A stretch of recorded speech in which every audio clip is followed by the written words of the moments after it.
beberapa universiti di universiti tempatan, kebanyakan kursus yang berunsurkan telekomunikasi telah dijumutkan ke Quran. Kenapa begitu?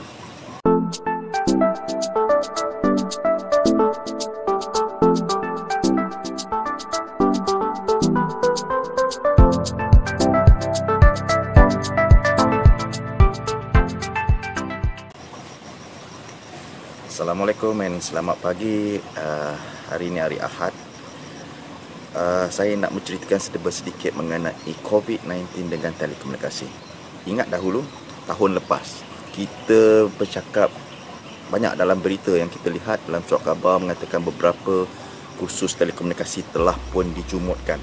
Adakah ini disebabkan oleh kekurangan pelajar-pelajar yang hendak memasuki universiti dan mereka tidak minat langsung dalam bidang telekomunikasi yang menyebabkan kursus telekomunikasi itu dijumutkan sebab tidak ramai yang berminat, ataupun kursus bidang telekomunikasi ini sendiri dirasakan telah tidak begitu diminati oleh ramai pelajar-pelajar sekarang.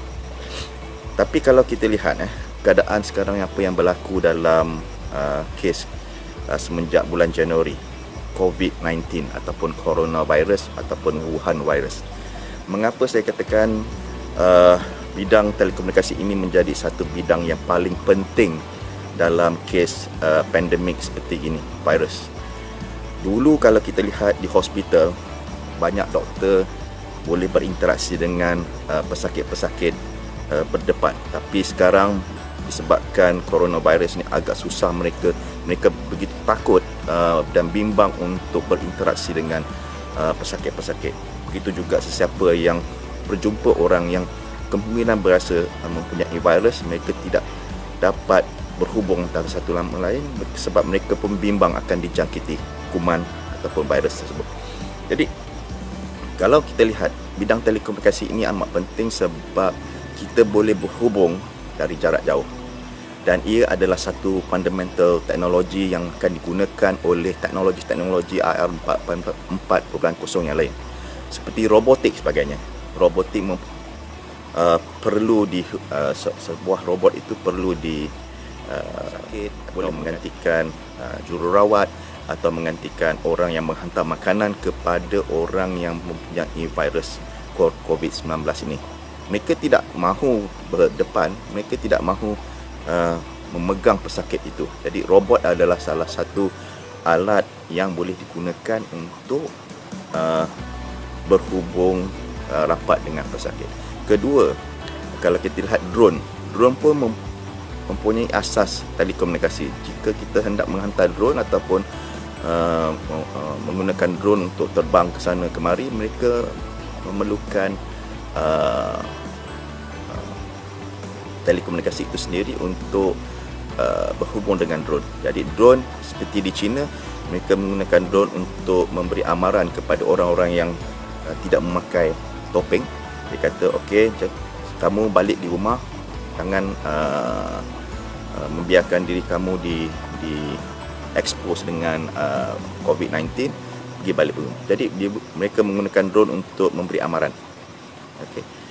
Dan kalau kita lihat, drone juga boleh menghantar obat dari satu hospital ke hospital yang lain.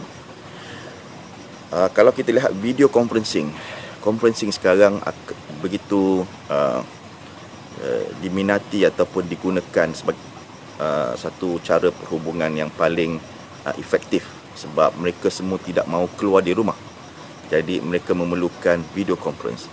Jadi kita lihat beberapa teknologi yang ada sekarang seperti drone, robotik, video conferencing, semua menggunakan telekomunikasi itu sendiri. Jadi kalau kita menjumutkan bidang ini, apa akan berlaku kepada talent-talent atau industri kita? Mereka tidak mempunyai kepakaran untuk menjaga sesebuah network, membangunkan sesebuah rangkaian, dan saya rasa ini adalah satu keadaan yang amat sedih bagi saya sebab saya sendiri adalah dari bidang telekomunikasi. Semenjak saya graduate pada 1984, buat masters pun 86 dalam bidang telemetrik dan PhD dalam telekomunikasi dalam 93. Saya merasakan telekomunikasi ini adalah fundamental teknologi untuk IR 4.0. Dan bagaimanakah bila kita lihat tahun lepas beberapa kursus telah dijumurkan, terutama dalam bidang telekomunikasi. Adakah itu terlampau ramai ataupun permintaan itu terlampau sikit? Adakah kita punya generasi ini tidak begitu minat langsung? Mereka mungkin suka menggunakan telekomunikasi, smartphone dan sebagainya, tetapi mereka tidak tahu bagaimana smartphone itu berfungsi, mengapa modulation teknik elektronik yang digunakan untuk transmission dan receiver diguna pakai, bagaimana ia dihantar ke rangkaian menggunakan internet yang rendah, internet yang laju, menggunakan wireless. Ini semua teknologi fundamental of communications yang perlu kita pelajari. Jadi saya lagi sekali mengatakan ini amat sedih jika kita mencumurkan banyak kursus-kursus di universiti dalam bidang ini, sebab ini adalah satu fundamental. Bye bye. Thanks for watching. Terima kasih.